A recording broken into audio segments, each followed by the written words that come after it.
Anybody know what time it is? That's right. It's Lukas Miller time. Let's go.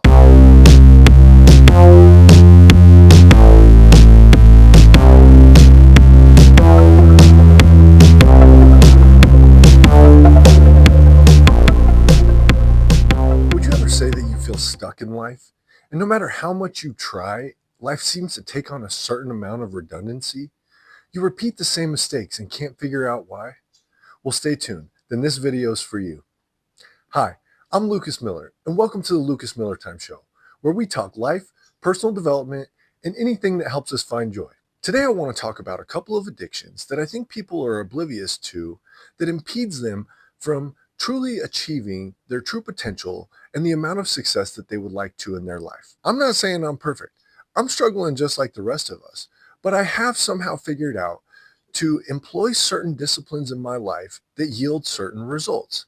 And that's what I want to share with you guys. The first addiction I want to talk about today is the addiction to a short term thought process in general. What do I mean by an addiction to a short term thought process? A perfect example of that would be, let's just say, for example, that you're in a job or a career that you're not finding a lot of meaning in, or you don't find a lot of fulfillment from.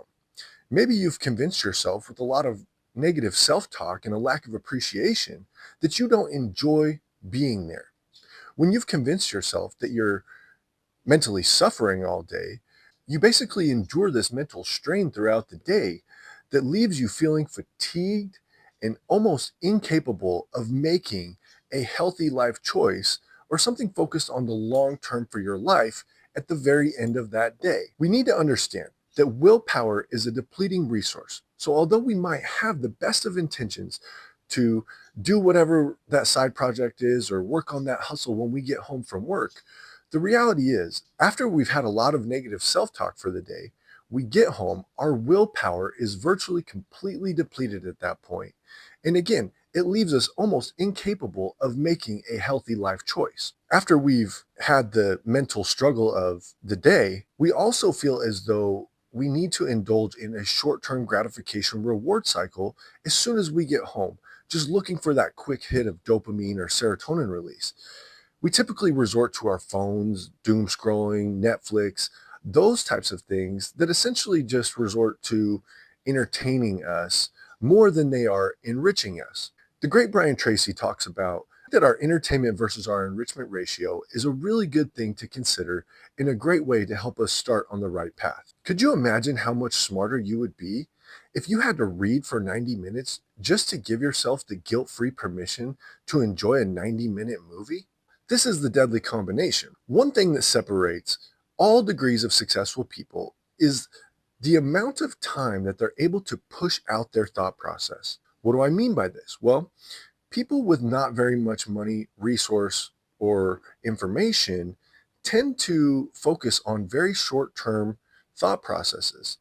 In the example that I'm using, most people in those circumstances can't wait to get off work. They can't wait till the end of the day, and most people can't even wait till their next break or lunchtime. After such a short term focus, their thinking isn't extending out much past the end of the week, definitely not past the end of the month, and probably nothing into the next year. If we take somebody who has maybe $10,000, maybe they're planning approximately 6 months down the road, to where somebody with $1 million, maybe they're looking at 3 to 5 years down the road, and the scale just goes up from there. You understand the point that the further out that we can push our thinking, the more likely it is that we are going to do the things today to help us arrive at that long term goal in the future. If our brains are clouded by distraction, depleting willpower, a lack of routine, all of these things add up to where we live that redundant life and we're running what's referred to as the rat race. So, how do we escape our socioeconomic class? In a time where there's more information and more opportunity available than ever before, and yet it seems almost impossible for us to get ahead. So, how do we implement some of these things in our lives? I don't want to give you too much to focus on at one time because I know that if I just throw the kitchen sink at you, you're not going to retain enough and you're not going to actually try to employ any of these things in your life to see if they yield results for you. I believe it was Brian Tracy that said almost all successful people wake up 2 to 3 hours before their first appointment or somewhere that they're expected to be for the day. That was all I needed to hear for me to immediately implement that daily practice into my life. Compound that with the fact that I was in the military and I tend to be an extremely early riser. The goal with the morning is to win the day. If we can structure our mornings with a certain amount of disciplines and we can habit stack them together, that's when our willpower is the strongest and we have the greatest likelihood of actually doing the hard things. We swallow the frog, as Brian Tracy likes to say. We do the hardest thing that we had planned for the day, the very first thing. Again, when our willpower, our hormonal level is the strongest, we have the greatest likelihood of actually achieving the goal that we set forth the day prior. We all know that there's no new fundamentals to life. We should all be exercising, stretching, reading, praying, doing the things to set ourselves up for success. And this is what I consider is a healthy level of selfishness. And what I observe a lot of people is they operate with what I would consider is an unhealthy level of selfishness, where they don't practice enough self-love with themselves to actually be able to go out into the world and deliver a sincere degree of love, worth value and merit into the world. Right? Most people that go out into the world have this really selfish view of what can I get from the world?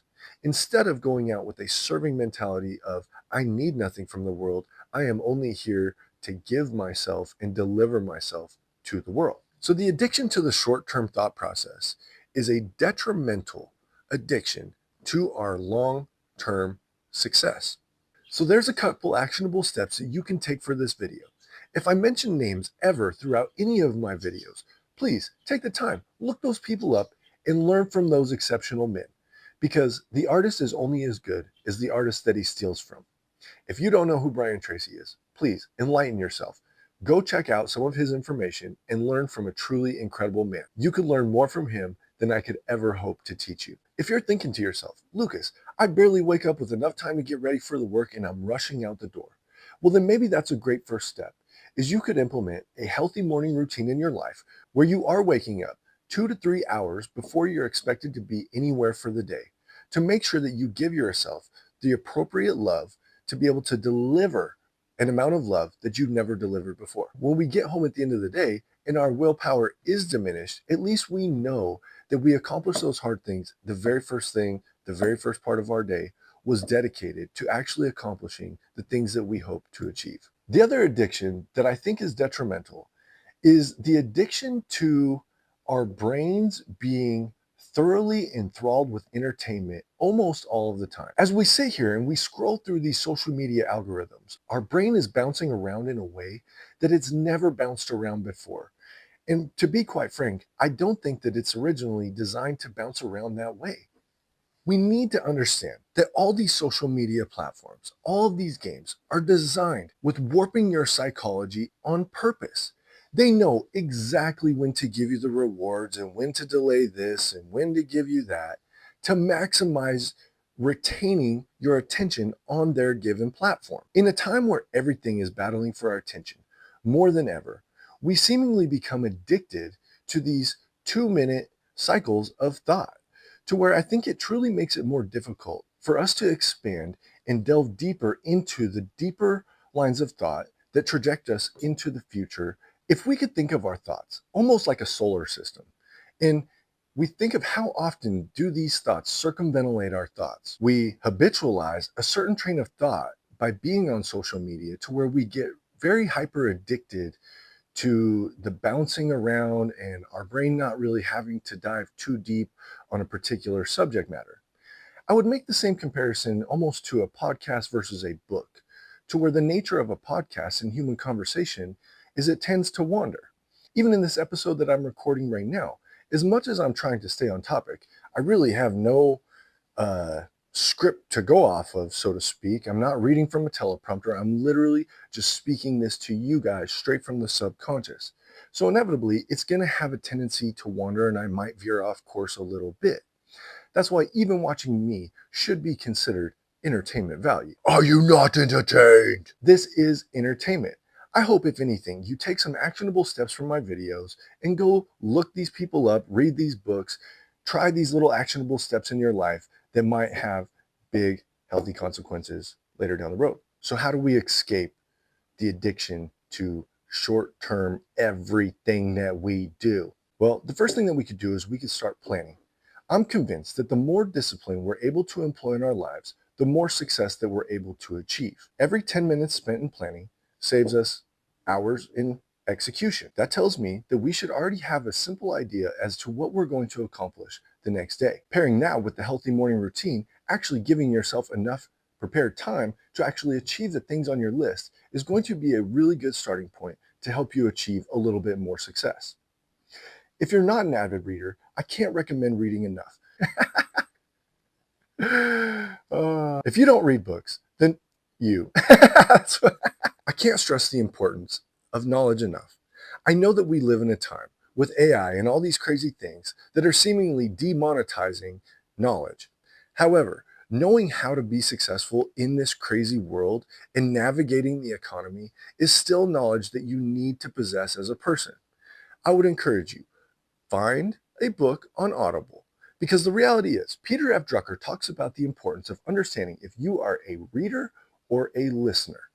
And I can't tell you how many people I hear say, "Oh, Lukas, I don't like to read books." That tells me that you've never truly applied your subconscious space to find information that captivates you, that your soul is just on fire to be absorbing. Because when you find that information or that book, I promise you, you're going to not be able to put that thing down. You'll be so excited to get back in the car. But all of this could have just been a whole misunderstanding that you thought you weren't a reader when in fact you are an exceptional listener. He references a president, but he talks about how in his first term, he had somebody read him all the questions that he was going to be answering. And he was able to articulate all the questions and answers beautifully. In his next term, he got a little bit lazy. He thought he could save time and he thought he could just read the questions real quick. And his brain did not process and retain the information the same. He was not able to deliver the same answers to the questions with the same vernacular that he had when he had heard the questions read to him prior.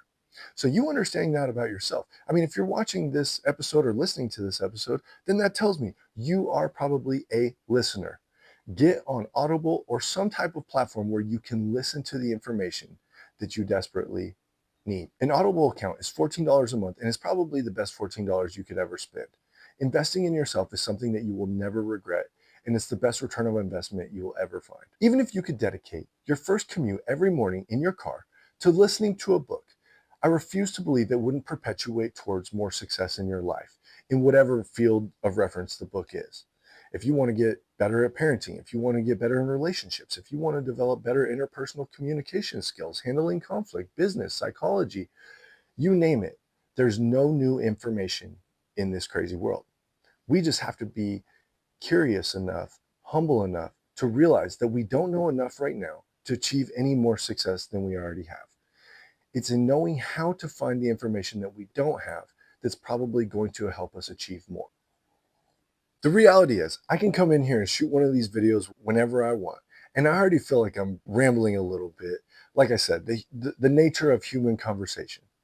I hope to see you in the future where I'm going to be interviewing really amazing, interesting people and trying to pull all the wisdom and gems out of them that I can. I'm so excited to share the boons of my labor, the discipline of waking up, reading, accomplishing, being a successful entrepreneur for the last decade of my life.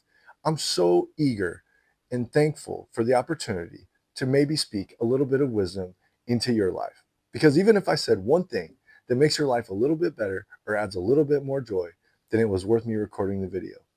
Like, share, and subscribe. I hope to see you guys in the next video where we talk about developing a healthy speech pattern and eliminating verbal pauses from everything that you say.